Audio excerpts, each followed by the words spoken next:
Hey guys, AJYC Abbott here, and today we're going to be doing a movie review. I have been slacking on these, and I apologize for that. I took that break for Christmas, and I got back into school, and I just did not have time or motivation to do these videos, but I'm trying to get myself back into the groove of doing these videos, and we're kicking it off with Marriage Story, which is a Netflix film starring Scarlett Johansson, Adam Driver, Laura Dern, is like a side character sort of in it, supporting character. But it is a Netflix film, and I highly request before we get into it, you guys go watch it. And I apologize once again for the lack of videos, but I'm gonna get onto it. All right.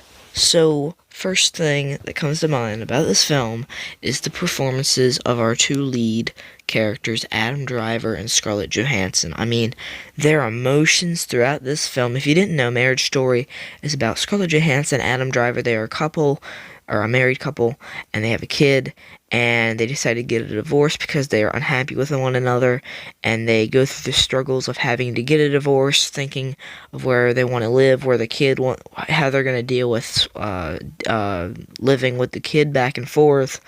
It's very much a divisive film about, the difficulties of dealing with divorce after you've been with someone for such a long time.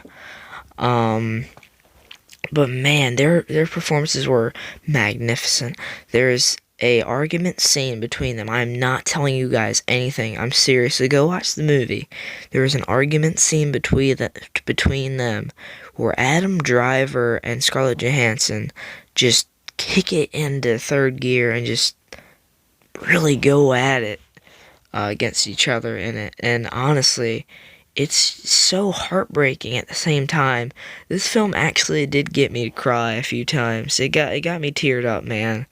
Um, but it still manages to get some laughs out of me. And just some shocks and, surprises. Like, I did not know Adam Driver was going to sing in this movie. Adam Driver has a musical number in this. Well, I wouldn't say a musical number. He sings a song, Being Alive, and it is a good song. And I highly request you guys watch the film once again and listen to that, because that has a good song. I did not know Adam Driver could sing that well. He honestly is a really good singer. Um, the storytelling is, like I said, super divisive, and the whole plot, really, it's just built off of these emotions that these characters are going through, and it's so hard to watch the kid have to deal with it, because the kid is put through all this stress of having to deal with his parents being in this divorce, and they're arguing about it, about like, this, he said this and he said that. They're just telling you what you want to hear. And the the kid's getting involved in their arguments and stuff, and he probably blames himself. But the kid is not the main focus here. It is our two leads, and they are fantastic. And the cinematography of this is great.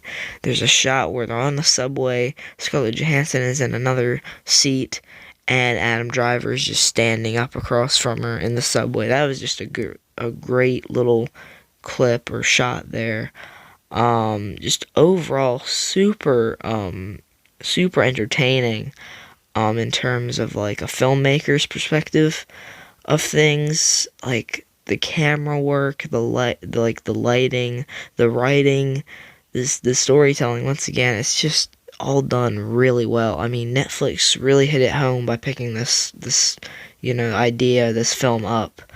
They've honestly been killing it this year. I mean, The Mandalorian is really, taking off, but The Witcher on Netflix, Stranger Things season 3, I believe it was Living with Yourself on Netflix. I believe it is. I forget. Um, the Ted Bundy movie. They've been doing a decent job this year, and they've knocked it out of the park once again with Marriage Story. So now we're about to get on with the bad. This is going to be a very short section because I simply cannot find anything wrong with this film. It is a really good film. I guess maybe the one complaint not even for me, but for other people, would be that it's slow. But for me, normally when movies go slow, I hate on them. Like Ad Astra, I did not like Ad Astra because it was super slow, boring. I fell asleep at multiple points. But for this film, I honestly got so indulged and wrapped up into the story, I really did not even notice or feel the runtime at all. That's kind of how I am for Ford v Ferrari. I'm entertained by it. But you know, even then, I do feel the runtime in that movie. I felt like it was way too long, but that's another conversation for another review.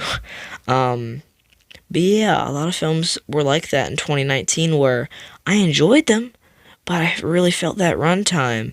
You know, except if you're talking about Ad Astra there, I didn't like the movie or the runtime. Yeah, the final grade for this is a 10 out of 10. This is a perfect Netflix film. I wouldn't request you all doing this for like a family night. like, hey guys, let's watch a Netflix movie. Here's a marriage story. Oh, that should be a real good movie for family movie night. It's not, guys. Okay, it is a really terrific movie, but I would not suggest doing like a family movie night on this. I think that's pretty clear from the concept I explained. Um, but man, just a fantastic experience, and also. This will be on my list of the top 10 2019 movies that I missed because this was not on my ranking list for 2019. I didn't get around to seeing it. It was not in my 100 movies lineup, so I'm adding on 10 extra movies.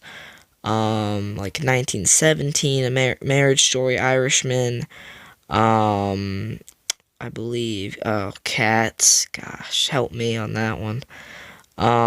It's gonna be fun. And actually, I saw Cats, and let's just say you guys can expect what you guys can pretty much predict what's gonna be at the bottom of that list. What's gonna be number 10, the worst of the 10.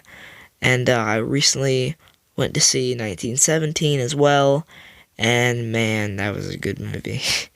That was a damn good movie. I'm gonna be probably reviewing that one next. Sunday, well, this Sunday, I'm just saying next up, I'll be reviewing that, and then, I don't really know, because January's been pretty dry for me, in terms of movies.